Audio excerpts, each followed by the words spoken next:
Hello guys, आज तपाईहरुलाई खोर्सानीको अचार डल्लेको अचारको रेसिपी लिएर आउँदैछु। राम्रोसँगले हेर्नुस् र यो खोर्सानीको अचार चाहिँ बन्नेपछि तपाईले हेर्नुस् र लाइक कमेन्ट सब्स्क्राइब गर्नुस्, मलाई फलो गर्नुस्। तपाईले सिक्नुको लागि मलाई कमेन्टमा सोध्न सक्नुहुन्छ। र यो अचार चाहिँ मेरो सिस्टरको लागि बनाइदिनु, बहिनीको लागि पार्सल गरिदिनु भन्छ बनाएर। यसको यो भेट्नु केलाइसकेपछि यसलाई यसरी काट्ने हो, किनकि यहाँ मसला पस्नुपर्छ।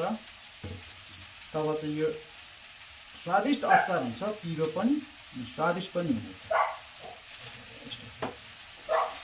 फाइनली गाइस, हामीले काटिसकेका छौँ। खोर्सानी चाहिँ यसरी काट्नुपर्छ। यहाँभित्र मसला जानु पर्यो, नुन पस्नु पर्यो। काटिसकेका छौँ, हेर्दै जानुहोस्, तपाईँले देख्नुहुनेछ।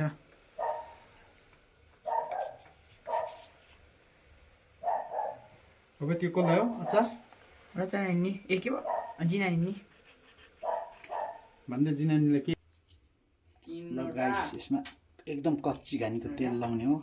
यसलाई पहिला कम्ती लाउने तेल, अन्त अचार त तेलमै भिज्छ, किनभने यसमा काँचो तेल लाउनुपर्छ। यो चाहिँ अलिकति मसला खराउनुको लागि हो। र आज मेरो मिसेसले के पकाएको है? अरे वाह, किनामाको झोल, करेला। ल यो पनि भएछ, रेडी बनाएछन्। यसमा भइसक्यो। सोप हाल्ने हो। सोप चाहिँ अलिक कम्ती भयो, सोप चाहिँ अलिक निकाल्नु पर्ने थियो, तर पनि केही छैन। भरे भोलि यसमा भोलि हाल्दा भइहाल्छ। ल्याएर सोप हाल्ने हो अनि यसलाई मजाले खराउने हो। अलिक खराएपछि यसमा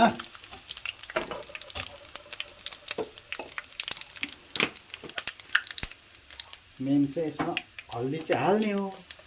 बस्तीको हल्दी भयो, बस्तीको हल्दी हो। यसले चाहिँ हल्दीले चाहिँ अचार तपाईँको कुन्दैन।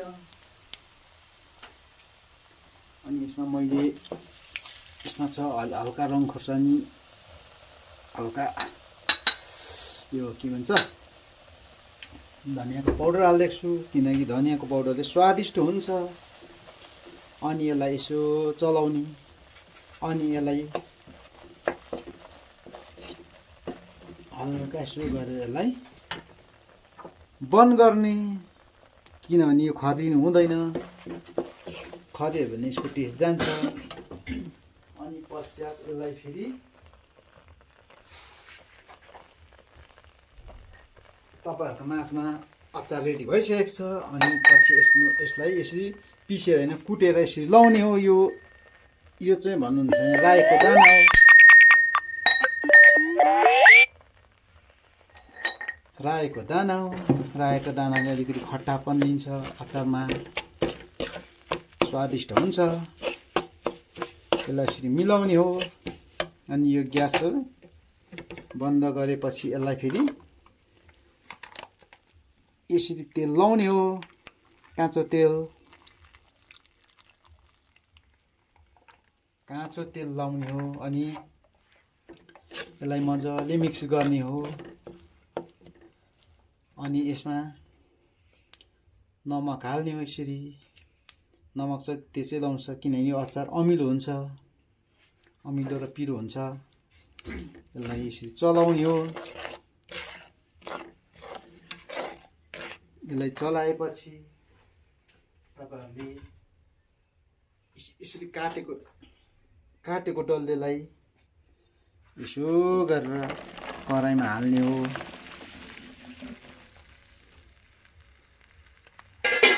अनि यसलाई हालेपछि यसलाई मजाले यसरी मिक्स गर्ने हो। हेर्दै जानुहोस्, यो अचारको रेसिपी तपाईँहरूले सिक्नुहोस्। तपाईँहरूले सिकेर यसरी अचार बनाउन सक्नुहुन्छ। हाम्रो कमान बस्तीमा यसरी डल्ले खोर्सानीको यसरी पुरा फलेको हुन्छ। तपाईँहरूले यसरी यसलाई व्यर्थ नै खेल्नुभन्दा यसरी अचार भित्र राख्नु भने चैत वैशाखको समयमा स्वादिष्ट अनि